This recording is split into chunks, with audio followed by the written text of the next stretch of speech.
And by the same token, we could have gone from the 8 slices of bread to how many sandwiches? So what's the conversion ratio for going from bread to sandwiches? It's for every 2 slices of bread, it's 1 sandwich. And should the 2 slices be on the top or the bottom? 2 slices on the bottom. Because we want to cancel this unit on the top. Slices of bread cancel. And 8 divided by 2 is 4 sandwiches. These turned out to look the same because both of these had a coefficient of 1, but technically we can work them out separately. And for completeness, we can also go from the 4 slices of salami to sandwiches. What's the conversion ratio for going between slices of salami and sandwiches? 1 to 1. Yeah. What do I put on top? The Sandwiches. 1 sandwich to 1 slice salami, because these are 1 to 1, and then we would get 4 sandwiches, the same as we'd gotten before. Of course, this is so obvious, maybe most people would do this in their head rather than writing it out, but it's good to see that what you're technically doing is using one of these conversion ratios. Okay, all right, so a lot of people don't realize that we use the stoichiometric coefficients to get these conversion ratios for doing stoichiometry. And what do we use these conversion ratios for? Which row of the table do we use them for directly? We use them directly for the change row. We use these conversion ratios to find one change from the other changes. They don't directly tell us the start or the end. They don't directly tell us the start or the end, but of course if we know the change, we can use that to find the end. But the conversion ratio is directly about the change, not the start or the end. So we need a table to keep all of this straight in our minds. Okay, well, I've been doing a sandwiches example just because people have better intuition for that, but the same principles would hold for any type of chemical equation. All right.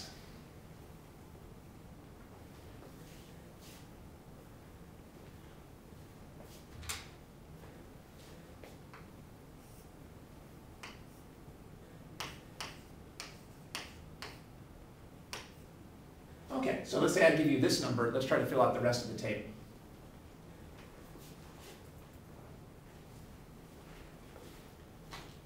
We might need to do some work on paper for that. I've told you the starting amounts, and I've told you one of the changes, and now we want to work out the rest of the table.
Okay, should we talk about that together a little?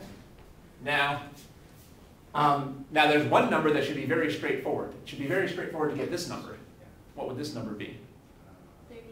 Okay, so we could have just written that from the start. But otherwise, now we need the other changes. All right, well, let's start with this 12 moles. Now, that's 12 moles of what? That's 12 moles of hydrogen. And now I'd like to figure out this number. Well, we were reviewing how to do that. Now we have to, so our starting units was moles of hydrogen. What is our target units going to be? What units do we want to change this into to figure out this number? Moles of nitrogen, or moles Yeah. of NH3. Yeah, well, either. Right now, we're going to focus arbitrarily on this number. So for this number, we need moles of N2 gas. So we need to go from here to here, so we need to do a unit conversion. How do we do a unit conversion? By using a conversion ratio. So we have to decide what to put on the top and the bottom of this conversion ratio. So what should we put on the top and the bottom there? Just 1 mole of nitrogen gas for the numerator, and 3 moles of hydrogen gas for the denominator. Okay, good. Why do we put the moles of hydrogen on the bottom? Because we want to cancel the moles of hydrogen units. So what do we get as our answer? 4. Yeah, 4 moles of nitrogen, plus or minus. Because if we're using up this starting material, we must be using up this starting material as well. Okay, this is a very important skill. So the way that you figure out one change from the other changes is by doing a kind of unit conversion. And where do you get the conversion ratio? From the stoichiometric coefficients. Let's try to figure out this number.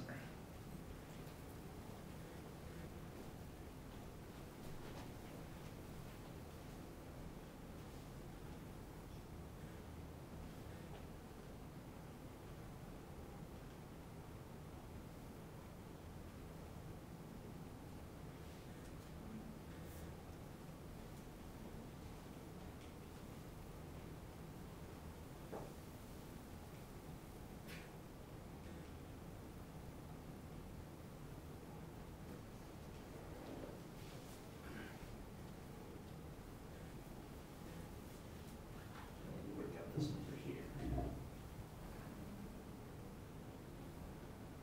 Could you do one of the conversions? Yeah, that's good. Okay, so let's try working that out on paper. Make sure we can get that right.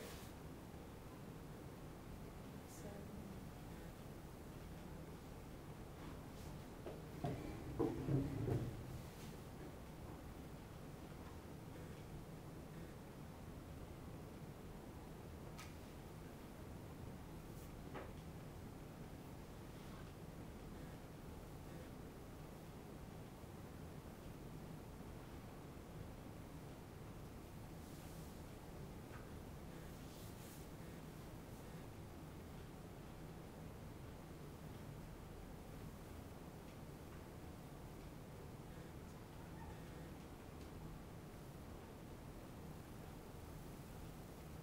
Let's talk about that a little. So we're trying to figure out this number. So we need starting units and ending units. What's our target units going to be? Moles of NH3. Yeah, moles of NH3. And now we need a piece of information to start with that we're going to use to get that. Well, we can start with either of these 2 changes. So the point is we figure out one change from another change. We figure out one change from another change. So we can use either of these 2. So for example, we might try to use this number. So I would start with 4 moles of N2. Okay, so I think for a second there you might have been trying to use these numbers as our starting information, but those are not for the starting information, those are for the conversion ratio. These stoichiometric coefficients are the conversion ratio. This is the number that we're kind of starting with that we're trying to convert. Okay, well, what would be a good thing to put on the top and the bottom of this conversion ratio then? N2 over NH3. Moles of N2 over moles of NH3. Good. What number can we put on the top? 1. Yeah. 2. And 2 over here. Okay. So we don't start with the number 2. We use the number 2 as our conversion ratio. Now these moles cancel, and we end up with 2 moles. Is that right? Yeah. Okay.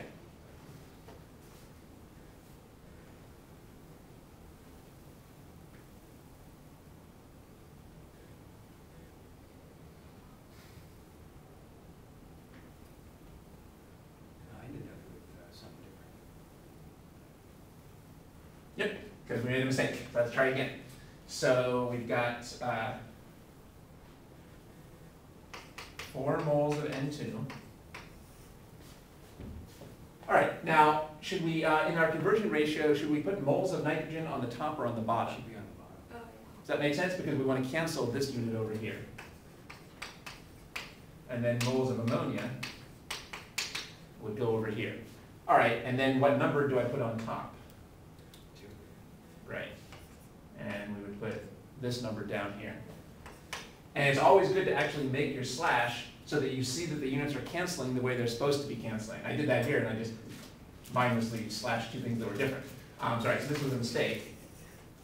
We want to make sure that the units are really canceling the way we want. That's why it helps to also have written down our target units. Since our target units were moles of ammonia, we need to have the moles of ammonia on the top, so that can, so we can get that as our product units.